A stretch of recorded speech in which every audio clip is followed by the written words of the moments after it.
there's this Maha Mantra. Mantra means sound that delivers the mind. And because the sound is spiritual by nature, and that you have to test it out. In that mantras you can recite daily, and you find within them greater shelter and peace and a sense of connection. So many words we say every day, but they are material because when we deal with them, they create anxiety because they're dealing with temporary things. But mantras are addressing the higher reality, the spiritual reality. Remember, all I'm offering is the truth, nothing more. Welcome to the Beyond podcast. Welcome, Savya the Monk. Today we have a very special guest, good friend of mine, never meet so often, always traveling around and in Europe, South Africa, America, all around the globe to give people hope in this world of material conditioning, helping people to finding real joy, peace, wisdom from within.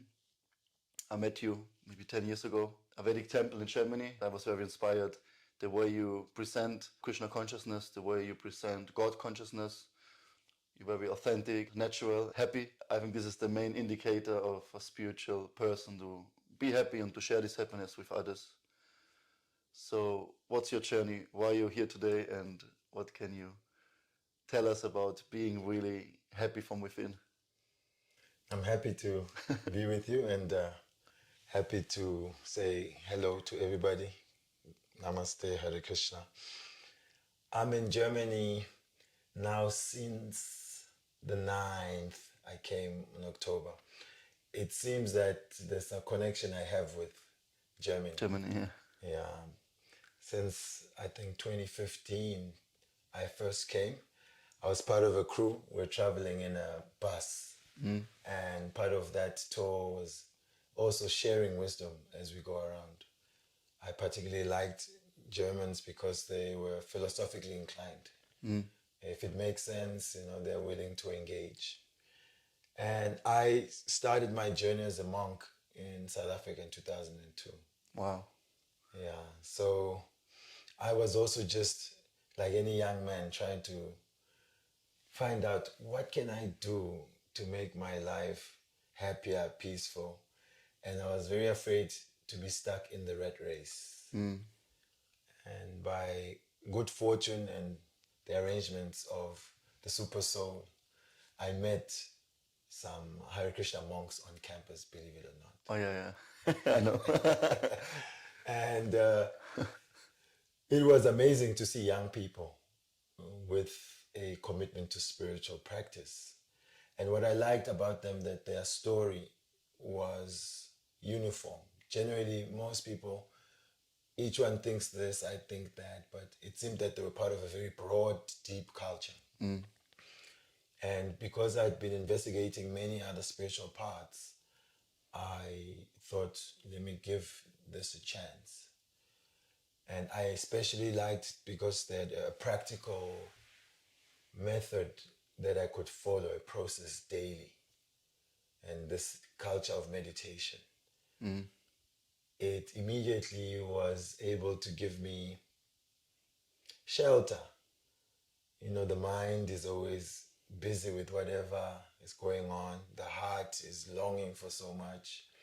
But I found this sound vibration was able to just fill the heart with joy. And then the wisdom made me understand why things worked the way they worked in life. So I think this combination of a spiritual practice and a very clear philosophical base is the formula to creating happiness. You know who you are, you know how the world operates, and you are able to tap into your spirituality daily. By practice, because otherwise we have religions and lots of sentiments, and sometimes you have lots of philosophy, but what you say is you found a way to combine both, to not just feel good, but also to understand the deeper knowledge behind it, right? Yes. And it was something that could be communicated to anyone who is actually seeking. If only someone just is able to give an ear, it's almost like we're being reminded of something that we know. We've just forgotten it. So, yeah, practical practice and theories that you can test out and verify them to be true. And what do you mean we've forgotten that we already know because now we don't know? So what do you mean we've forgotten who we are, or? Yes, there's a forgetfulness of our eternal nature as spiritual beings. You see, in the world, we're looking for all the good qualities, but where are they coming from? Good qualities, they're actually qualities of the soul. And good can only be linked ultimately to ultimate good. So, although we all think we're good people, I mean, many people have experienced that. You do something, maybe you make a mistake, and you have to be called out for it or even punished. Inside you, you feel, I'm not such a bad person. I made a mistake. So we know that there's a higher self, there's a more spiritual being within us, but somehow there's a nature that has come over us. And so now we are functioning based on programming, conditioning. And where's the conditioning coming from? I mean, I'm also, believe it or not, I was a monk like him. Yeah. A few years back, I was also in saffron orange robes, and I'm still a monk within. I think it's about the mindset, but now in a family constitution arrangement. So I really appreciate that you, after 22 years, still on the road. And but how, I understand I'm not the body, I'm not the mind. I'm always talking about it in my videos, but really, also for new people, maybe, of somebody who hears this for the first time, I'm not the body, I'm not the mind. Yeah, prove it. How can I understand that I'm not the body? Because everything I'm doing is my body. Everything I have is connected to my body. Everything I say, I think, I feel, I want comes from my mind. So who are you to tell me that I'm the consciousness within? What would you say? How can you? I would say even in our own language, when we speak, we actually are speaking from a point of knowledge. We don't notice it. We speak of my mind is giving me problems, my body is giving me pain, or we call the body mine. Yeah. We call the mind mine. So there's I, and then there's what is mine. So in that way, we can understand that I is observing the mind, is observing the body, is observing the actions of the intelligence. But I am separate from it because it is mine. So in that way, that observer who has gone through the different changes or who experiences life is the living principle. And that is what is understood as consciousness. Consciousness is a symptom of the spiritual, that we are aware of our environment, we're aware of our body and our mind. We also do thought experiments like that. Yeah, let someone at home, point to your head, point to your chest, Chest, point to your stomach. like I chest, or I stomach, my stomach. As you are pointing, when you say point to yourself, Point to self, yeah. tendency people come towards this heart. Oh, they want to point at Point to yourself. everything. Yeah. Yes. So like that, we feel I. When you talk about it, you say I. You don't say I. So these sort of thought experiments, if one is a little bit more introspective, you can tell that no, I'm not just the body. It is mine. I am not it. So who am I? That question lets you understand, no, I'm within this body, and I am using this body for some purpose. At least I should be using it for some purpose. So it's not such a difficult concept. Another way is at funerals. at funerals, people, they're crying and they say, you know, maybe my friend John is gone. No, John is gone. And someone else says, well, but there's John in the coffin. And no, he's gone. What do you mean what you've been seeing last week, 2 months ago, is right there in front of you? True, yeah. So what do you mean is gone? So then we can understand that the living principle, the person, is no more in that body. And the preachers will say he's gone to a better place. Others say rest in peace. So who has gone? Who is resting? The body. The body is going, the maggots will eat it. Yeah, it's just a little bit of contemplation. We can perceive our spiritual. So logically we can understand. I mean, for me it's like makes sense, you know, for you, but I know like so many people have a problem with that. No, the whole life they identified with the body.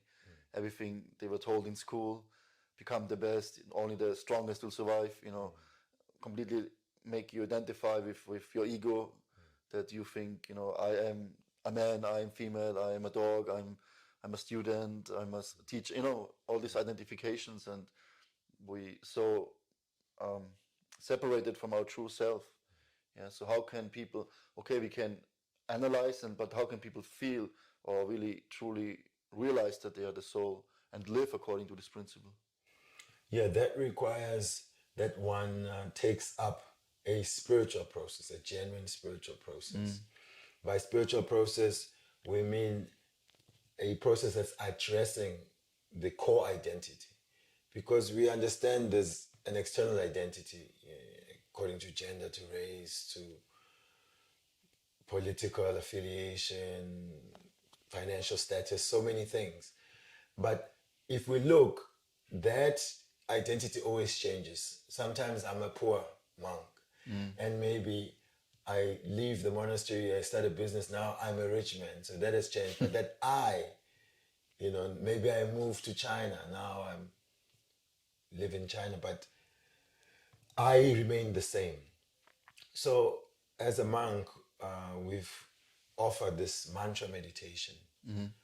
There's this Maha Mantra. Mantra means sound that delivers the mind. And because the sound is spiritual by nature, and that you have to test it out, in that mantras you can recite daily, and you find within them greater shelter and peace and a sense of connection. So many words we say every day, but they are material because when we deal with them, they create anxiety because they're dealing with temporary things. But mantras are addressing the higher reality, the spiritual reality. So I chant the Hare Krishna Maha Mantra. We've been chanting this mantra. 3 words in combination making 16. I mean, we should be crazy and running to the hills if this was material sound. Yeah. Every day we're spending time chanting this. So it proves itself to the person who takes it up that it has the ability to uplift the mind from the platform of anxiety. And it gives direct perception of the self. You can feel that there's not just you also, that you are connected to a higher reality. You are connected to God. In this case, God in sound, Krishna in sound. I like the point.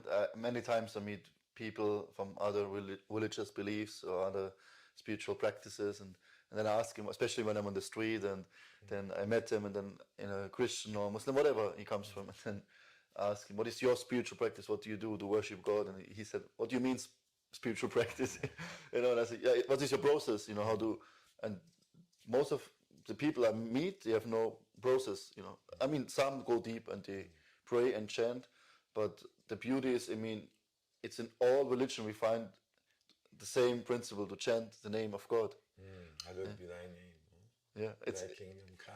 And I always see in all traditions people running around with prayer beads, and it's sound vibration. I mean, when we wake up in the morning, the first thing we hear the alarm, or when I say Savya, or somebody calls me Advaita, immediately I get attracted to my name.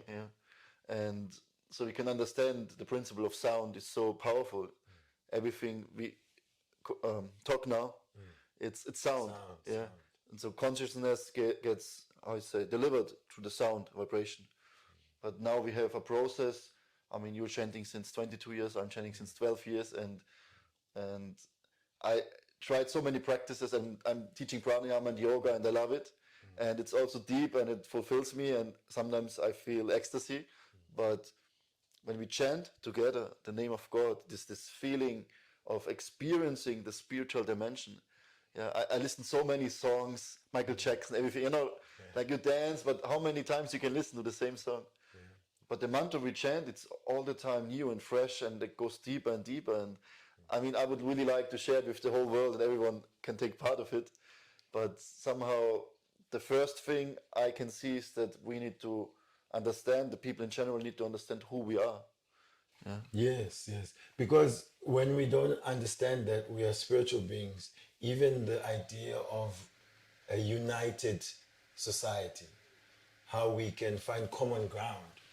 So on the level of the body and the mind, there's always differences. But when it comes to the level of living symptoms, we're all living beings. And in fact, our needs tend to be quite similar in that human being, what's Maslow's, food, clothing, and shelter. And then we are needing some oxygen, some sunlight. So you can tell that we're built from the same materials. So when people understand that we're spiritual beings, then we're looking for spiritual technologies. It's a global world now. We can get any products from any country. Our consideration is it a good product? Yeah. We don't really care so much about the philosophy of that country and what religion or whatever going on there. So same thing, I say, for our spiritual well-being, I encourage people, look past the country of origin when you think, oh, this is Indian, this is German, this is African, but make the experiment yourself. Like this Hare Krishna mantra, people from all walks of life are chanting, and they're getting personal realization how this mantra is giving them more and more access to their core identity, to the natural joy of the soul. In fact, then God doesn't become like a theory. You can see the magic of how Krishna is actually in my life coordinating things. Nothing is happening by chance. And that is such a welcomed experience to know that you have a well-wisher. You have someone who has 360 vision looking out for you. That even though there are hurdles in life, you understand that behind these hurdles is someone who's giving me experiences that will make me stronger, is giving me realizations that I can tackle even much more difficult obstacles later. Love. We fall in love with the divine, and we want to tell everyone that try it out. Try it out. It works. It works. It's that type of high that doesn't bring like the fuzz when you go down. No side effects. No back side effects. No money needed. Withdrawal symptoms. Withdrawal. Yeah, and it's free. I mean, I would never, like, now all my friends, and I would never associate with them probably before I met Krishna and the Maha Mantra, because we're so different. But somehow it connects, it unites, and I have this strong feeling this was the world needs. And all traditions we could come together, but sometimes you have this, or always you have this understanding, no, my God, my religion, my process. And I went to many inter-religious dialogues, and there's some unity, but also you can see this Yes. I don't know, there's something in between, you know. Yes. So how can we understand, because we call God Krishna. I mean, we have so many names, but other people call him Adonai, Allah, Jehovah. So which name is right? Which religion is right? How can we really connect with all people, on the same scale, and chant their holy names and be happy and God conscious and share the love? How can we do that? Yeah, it's always a matter of maturity. You know, when there's really a sincere desire for experiencing God and understanding that God can reveal himself in an unlimited number of ways. So, like the dog can tell who his master is, even if the master comes wearing a suit, or he's wearing like pajamas, or he's even in costume. The dog can always recognize the master because of its affection and attachment to the master. So, in one sense, is that the sincere, wherever they find people gathered in the name of God, at least they can see, okay, they are approaching my Lord, whom I know under this name, whom I worship or pray to in a different way.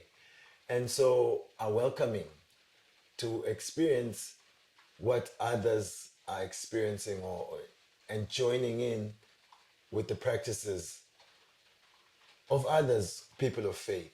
It's a difficult concept because according to our journey, you know, Krishna says in the Gita, a nice thing, as they surrender unto me, I reward them accordingly. But everyone follows my path in all respect. So Krishna is demonstrating a most inclusive path. But it just happens some schools are more exclusive. Yeah, they say only our teacher and our process can deliver the result. But the Supreme, being connected to everyone, he says in every step of life, you are experiencing me and my energies. So I think when we share the experience of meditation, then people get a chance to see, oh, that's good. So that's why when you see us on the streets chanting Hare Krishna, this is to give people a chance to experience Krishna or God in that sound vibration, so they could make a decision that maybe I want to experience that again. Yeah, it's a challenge of the times to get that maturity in people of faith, to understand that by definition, God means the source of everything and everyone, is the cause of all causes. No one equal to him or bigger than him or stronger than him, above him. So when there's no more fear in the heart, then we're not like disturbed by other people's practices. We don't feel threatened. So I think it's fear. There's that fear, yes, that I may lose my footing in whatever I'm doing. True, yeah. And then sometimes it's taught to us also that unless you approach in this way, then everything else is false. So people don't want to make that misstep and then end up in hell. And who is Krishna? Like, of course, I sometimes I give people a book, Bhagavad Gita, or you see Krishna here, and then who is this guy? You know, he's like blue. He's like, it's like idol worship. You know, like some people they can't accept. So how do you explain who is God and why he has a form? Like what's going on? You know. Yeah, I mean, there's a common phrase, how we are made in God's image. And that God has a form means if we have a form and we are products of God, so we can't have something that's not existing in the source. The disconnect is that when we analyze our own form, we see its limitations. That if I have form, it means there's some coordinates where you can find me in one place. And so I'm limited. So the understanding of God, we consider that I'm small, he must be big, because he's present everywhere. Therefore, he has to be spread everywhere. But Yes, in one sense, he is. that spread everywhere is the first level of God realization. That he is the energy that upholds everything. Beautiful verse, Adantarasta, Paramanu Chayantarasta. Within each and every atom, he is present. But there, he's just accommodating everything. Then higher, he permeates everything, he's in the heart of everyone. as a friend, a witness, The super the soul. super soul. But ultimately, the feature of personhood is where the energy flows from, and it's the highest perception of God where love can be exchanged. So form doesn't mean limitation. Doesn't mean on the spiritual material, world. like It doesn't mean body, like this bleeding and have to go to the toilet and eat, and death, this is this condition. disease, yeah. But this is what we think when we see God in a form. Then we think He's also limited, like us. But that's the problem. It is like that, yes. We don't understand that if it's all his energy and he's in everything, then also he can agree out of his mercy to manifest himself in a form which has been carved according to proper tradition. So it's almost like this. We've maybe never seen our great-great-grandfather, but he lived at a time where people saw him. They may have a painting of him or a picture of him. So that painting or picture, when it's given, they say, this is your great-great-grandfather. We may not have seen, but he existed and so Krishna, what's good, he also came on this planet. About 5,000 years ago, he spent 125 years here. He directly spoke Bhagavad Gita. He performed many activities, so that documented history. And that form, although always spiritual, was seen. And his form is, we are made in his image, one face, two hands, two legs. But it is an unlimited form, like we hear that he sees and maintains everything. His senses can be interchangeable. He can use his eyes to hear, his speech to see. So this is inconceivable for us. But the first thing in trying to understand God is to first accept that he's actually inconceivable. So that when we hear things that blow our minds, we already have a platform here. It's not meant to be just understandable to me, because his categories of dimensions above what we experience. But how can you understand Krishna? Like if He's like omnipotent and unlimited and inconceivable, and we are so small and with our limitations, how can we understand that He's God, that He's the supreme person? And So that we get the method from those who know Krishna. So there's always some disciplic line, people who have perfected their lives, who've got a relationship with God. Also at the same time, yes, we are finite and he is infinite. And it's not with finite means that we can understand the infinite person. But the infinite, if he wants, he can reveal himself to the finite. So Krishna, because he's also in the heart of everyone, he understands our desires, he understands our heart. He makes facilities for us to start somewhere to understand him. So therefore, everyone who realizes something, the people in the forest, they see the trees, power here, the rivers are powerful, some see the sun is so powerful, then they may start to worship. So all this is gradually understanding there's an authority, there's a power, there's a controller. And if you're greatly fortunate and have walked somewhat in your path, then the personal feature, which is actually the most secret part of God. Because if he's the topmost person, take for example any, say even Elon Musk, although we may see him on the internet, but to meet him in person takes a lot of connections to the right people. true, yeah. Yeah. Or with the president or the king, or Yeah. yeah, it's somehow special. Something special, and you need someone close in his circle who can bring you in. So the spiritual world is full of liberated souls, and they're the ones who come into these worlds to remind all of us about that whole world which we've forgotten, and we are now in this limited world. Like Jesus, Prabhupada, Buddha, this Yes, such personalities. We hear of avatars, different sometimes empowered living beings, sometimes a portion of Krishna's power is embodied in a personality. Sometimes he comes himself directly. So we can say there's always a mission to rescue us.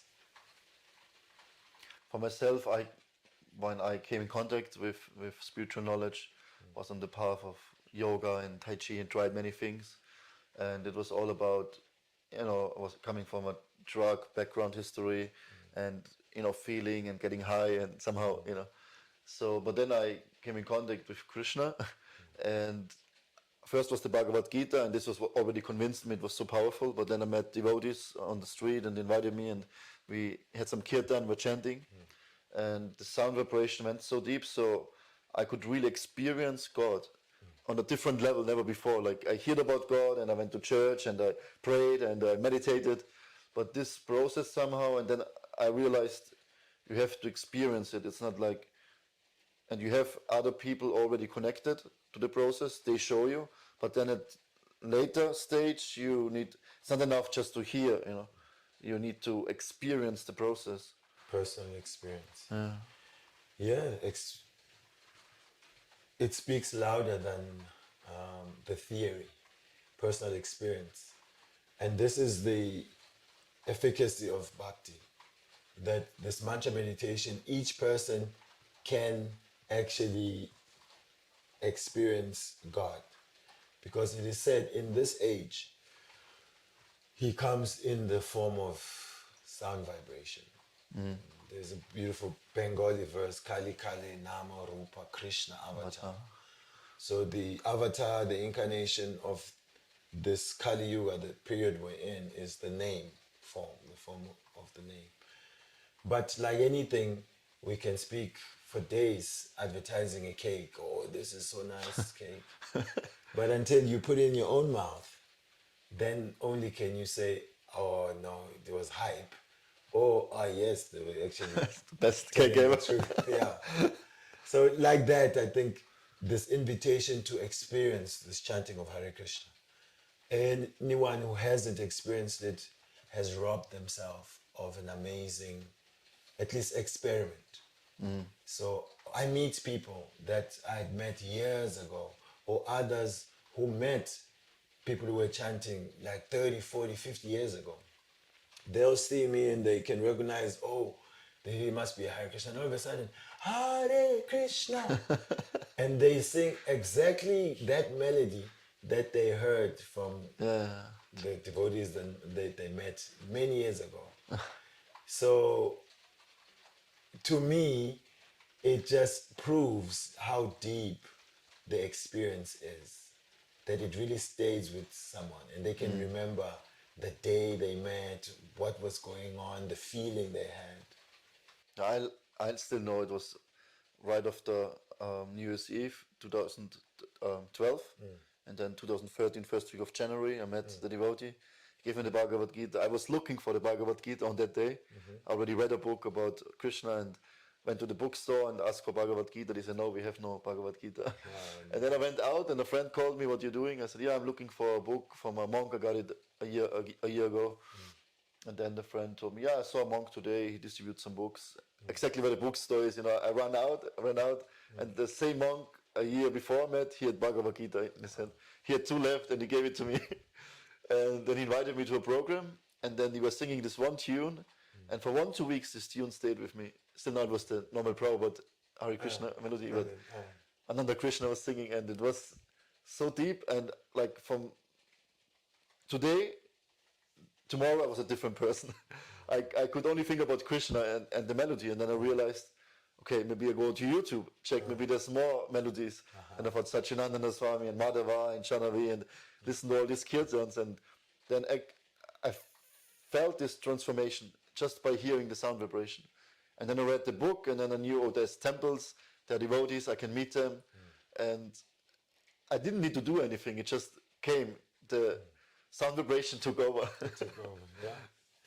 Yeah, it is a mystical experience, actually. I remember my situation was my hard drive. I was staying at the student res. My hard drive crashed, my computer crashed. And there I had like all my playlists.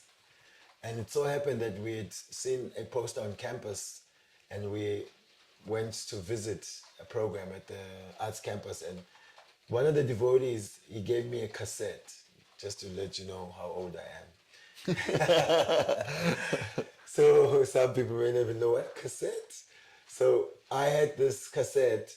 I went back to Res and I had to check out my old sound system when I was playing this cassette. And it was all this, to me at the time, I thought these Indian songs. But they sounded so familiar.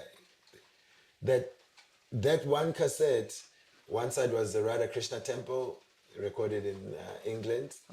And on the side B was Radha Raman temple, some kirtans from Vrindavan in India. Wow.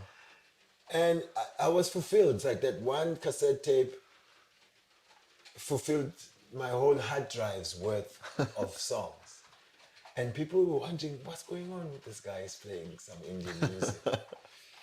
But like that, to your point, that from hearing the first kirtan there, even till today, I can just need to close my eyes, I remember it. It was Hare Krishna, Hare Krishna, Krishna, Krishna, tlaka, tlaka, Hare Hare. This is Hare Raman tune. Yeah. I have this also. Yeah, I have the same. It's like all like. Yeah. Hare What Rama, is this? Rama Rama, Hare Hare, Hare Krishna. Oh, this is nice. Get chills. It's amazing. So, again, when I think about it, African guy, how come I could connect to this sound? So it was speaking to me at my deepest level, that my mind couldn't place it or understand it. What is it? But I, as the spiritual being, could connect to that spiritual sound vibration, and still we're feeling much more connected and much more fulfilled by this chanting. So sound opens up worlds. Just by someone telling you Mongolia. Think about what is it? What's Mongolia? All of a sudden, and just from that one word, you can experience a whole country. Your life can change. You end up moving to Mongolia, something like that. So also, these mantras are like seeds that, when opening up, they bear the whole tree of the spiritual reality. I mean, we have all this music also, we all listen to all kinds of music to get inspired, to get some message, to feel. And I mean, people change their whole beings, whole life just for music, it's like... Yeah. It's incredible, right? Even on the spiritual journey, most people can connect with this. Lots of clues or inspiration to go into the spiritual path. One of your favorite musicians, something they said, or just a certain rhythm section that just touched you more deeply. So the mantra technologies are specifically engineered to hit the spot, the spiritual spot. Music depends on the consciousness of those who are playing, maybe the depth of their wisdom. They could say something inspirational. So there's a hint. But with chanting Hare Krishna, you're going directly to the source of what music is meant to convey to people. Just give me my mind, I listened DMX long time ago and saying, Lord, give me a sign. I was like in the mood and already got conscious, trying to find my purpose. And when I listened to the song, I got so much emotions and feelings and praying, And then I could really also, on this material platform, I could already experience there's something higher. I want to be connected to God, to feel love and find out who is God, what is my relationship to Him. Even then and now with this spiritual sound vibration, DMX, as much as I love his song, but I can listen to it maybe once or twice or 3 times, But the chanting of the Maha Mantra, Hare Krishna, like you mentioned, we chant every day 2 hours on chopper beats, and then we do kirtans, and we hear this, since people ask me sometimes, it's nice what you're doing here, but don't you have another song? Yes. Always sing the same. but it's always fresh. It's never boring because Krishna is so always fresh, always young, and it goes every time it's new. Every time it goes deeper. It's like I mean, it makes no sense, you know. it's incredible that that question is so universal. Everywhere they will say like that, someone. And because it's such a spiritual vibration, sometimes what we do, you just change the melody. And the people are like, again, they think it's a new song. Yeah. That's true. That's true. It's incredible. These melodies are just like the different clothing items. The form of the holy name Krishna is completely pure, completely without any material tinge, always liberated, full of all the sweetness that the heart is looking for. But to facilitate us who are not yet having that taste to associate every day with this sound, then also melodies and rhythms are used to sort of dress this spiritual vibration so that we who are looking for variety are kept interested. But actually, in due course of time, just the sound vibration of the mantra is sufficient for the purified soul. They don't rely on the musicality of it. But right now, music is creating unity, or it's crossing cultures, bridging True. gaps between even generations and people. So it's actually perfectly arranged by Krishna that in this age we're in, this congregational chanting together, chanting, public chanting of his names, that's the way that grabs a lot of people. It can unite people. I mean, we see this practically. I mean, now I'm in a white body, in a black body. You dress orange, I dress white. My wife, she's from South Africa, half Indian. We're all so different and so different cultures, but we all connected to this process. I don't want to open the box of Pandora, kind of, but I have one more thing on my mind or on my heart. What I want to ask you: we're here in this world, and now, okay, we came in contact with God in one or another way.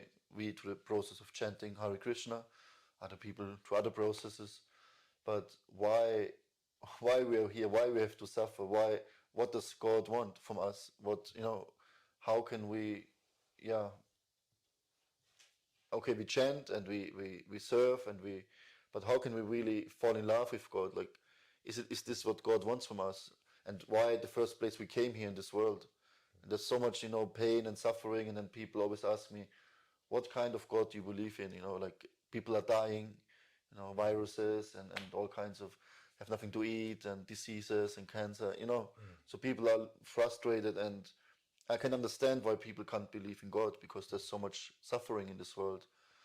Of course, you can explain it with the principle of karma, but your mother just died, and it's your karma. Like it was karma. It's like meant to. You can't tell these people. So what's going on? Like what does Krishna wants from us? Like why do we suffer? The first principle is that actually the suffering and the happiness that's going on in this world is like that which happens in a dream.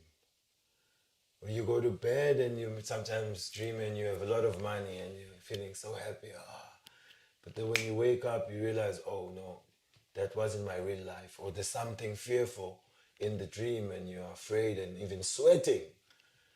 But when you wake up, you realize, no, it's imposed reality. It was temporary reality. So even the design of our experience in this material world, in these physical bodies, is a type of a dream. As in, the body is temporary. Therefore, at some point, the soul gets out of this body, means we survive it. But in the interim, while we are identifying with the vehicle, we definitely are experiencing the ups and downs and the pains and struggles of this material world.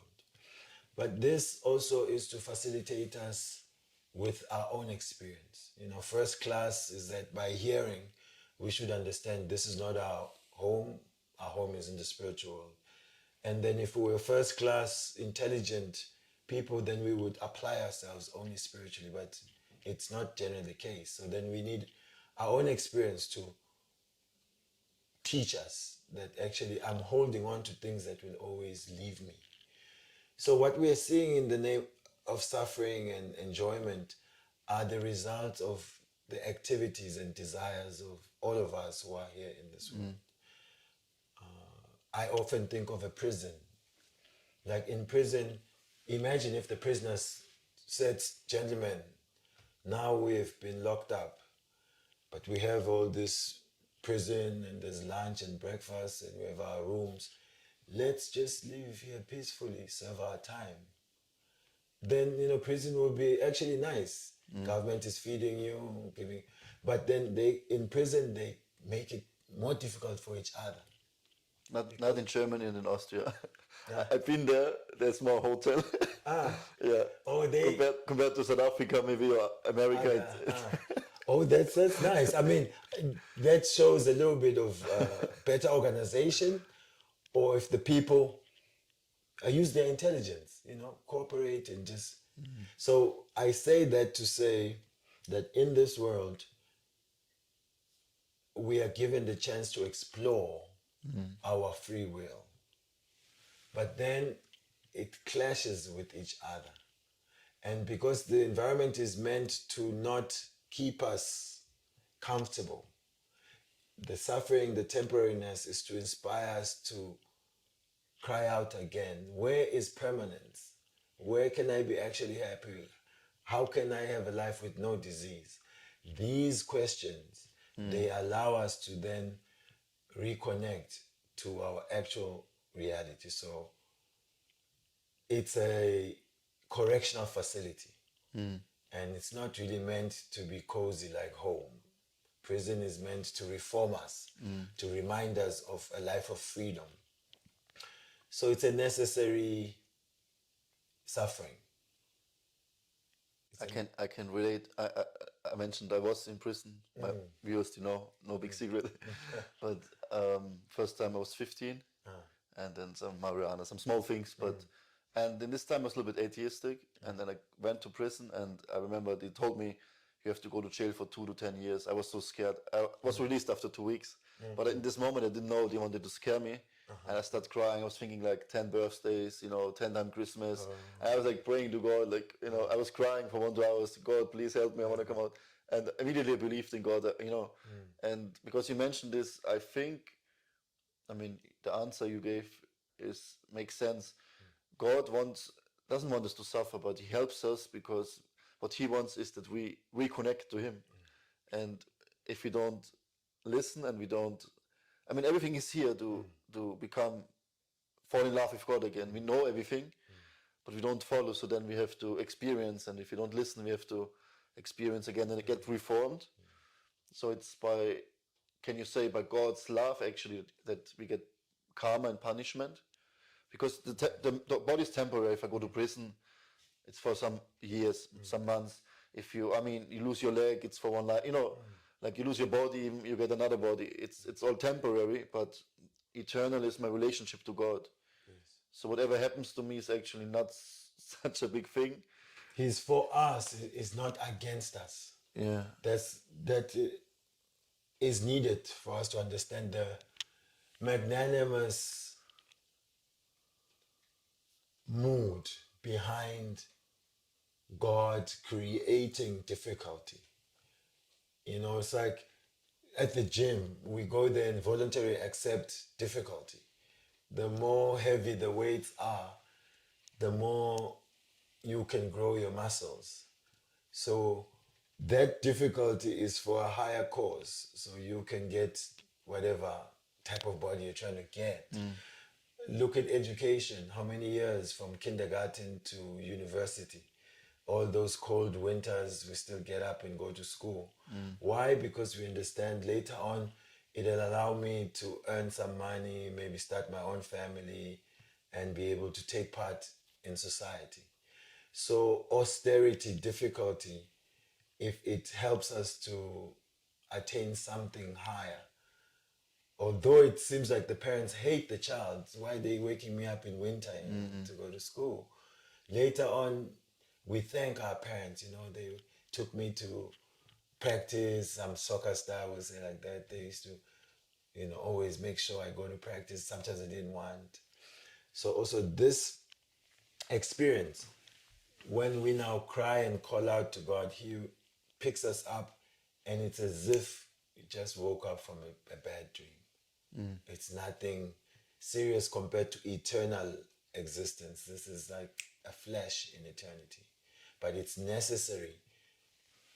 It's necessary because on our own, we don't just volunteer to get back on track. We're too curious, but we're curious in a world which is entangling. So now say I'm curious about cocaine. How then I get it? And then now the cocaine is now got me. Now I'm addicted. Until I cry out and go to a rehab and give away my freedom to the rehab and follow their rules and strictures. I give up freedom to get freedom, to regain life. So it's one of those things that understanding that God is using this world to inspire us again to look for Him and His shelter. I just one story I would like to share. I think you've been there also in Cape Town. It was, I don't know, 2019 or something.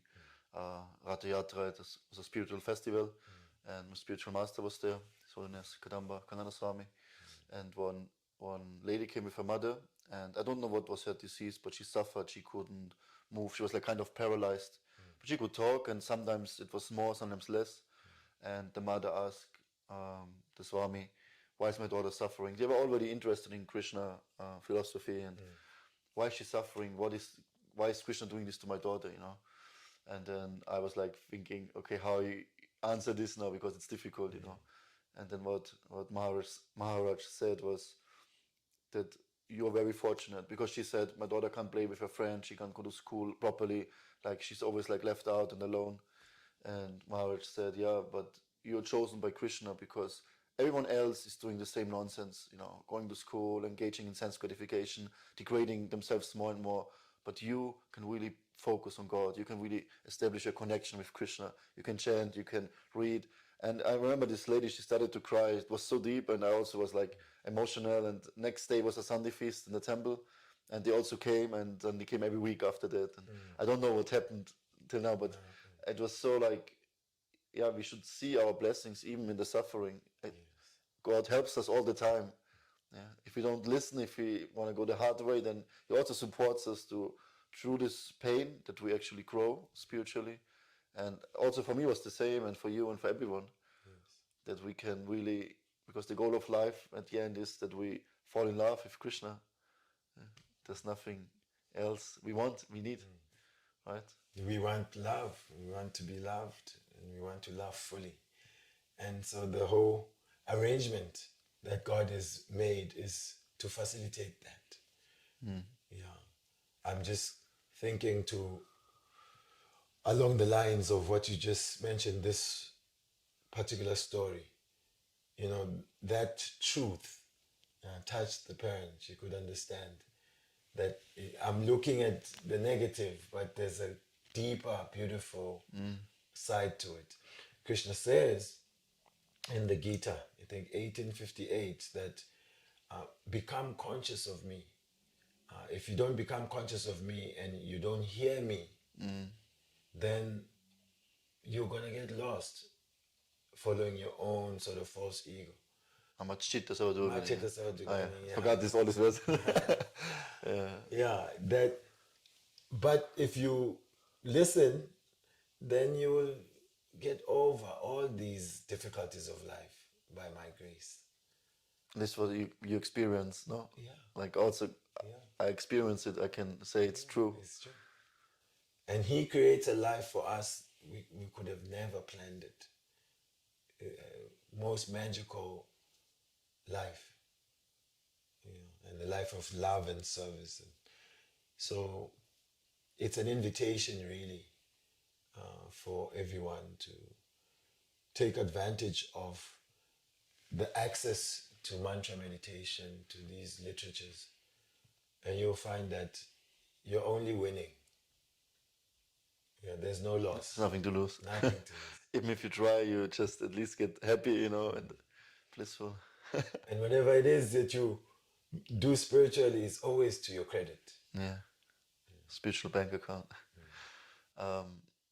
Just one last thing, maybe you can just share with the viewers some advice, or what is your biggest secret or realization why you continue on this path, and what is giving you strength and enthusiasm? Like which phrase or which situation, experience, and I would really encourage that we give ourselves a chance to do this mantra meditation. When we do it as a group, it's called kirtan. Loud singing with instruments. In that kirtan, what happens is that because it's loud, the sound vibration really goes very deep. And very quickly, because also it's fun and there's a musical arrangement, you shed this identification with this body. And you feel yourself actually existing beyond this body. And a type of joy that is always not available when you're not doing this. So that really keeps me aware that, can you imagine if I could maintain that contact? What world of joy will open? And imagine I had the spiritual body to match the spiritual vibration. So it then becomes not a theory that chant and be happy. Actually, this chanting is blissful. It is the form of bliss. So I've made it my life's vow to stay very close to chanting of Hare Krishna. On a personal level, I have my daily meditations and I'm always trying to chant more than minimum. So here, this is something which you can overdose. So don't nibble on this spiritual sound vibration. Be greedy for it. Yeah, like just indulge, and then the type of experience and impression it will make will sustain you even through the valleys of life which naturally come. Yeah. So Hare Krishna Mantra is my bread and butter. I mean, I think because of chanting Hare Krishna, I've been blessed to get a chance to chant Hare Krishna again. every word a song and every step a dance. Every day a Feast. festival, every meal a feast. Savya, thank you so much for joining me. I feel really honored to talk with you about this most confidential topic. I'm glad also. Thank you, Advaita. Also for you guys, if you want to follow Savya the Monk, he has a YouTube channel. I will pin comment it below, also in the description. And I have a video where I talk about the holy name and the chanting. You can try it out for yourself. And like we talk now 1 hour about it, but you have to experience, you have to see it for yourself. Otherwise, it's just words, empty medicine capsules, but you have to take the medicine yourself and then experience the beauty and the ecstasy behind it. Thank you for your work on this channel. Yeah, please, if you like what's on this channel, you like this conversation, share it widely with your friends, your family, and subscribe to this beautiful channel. Thank you for spending time with us. Hare Krishna. Hare Krishna.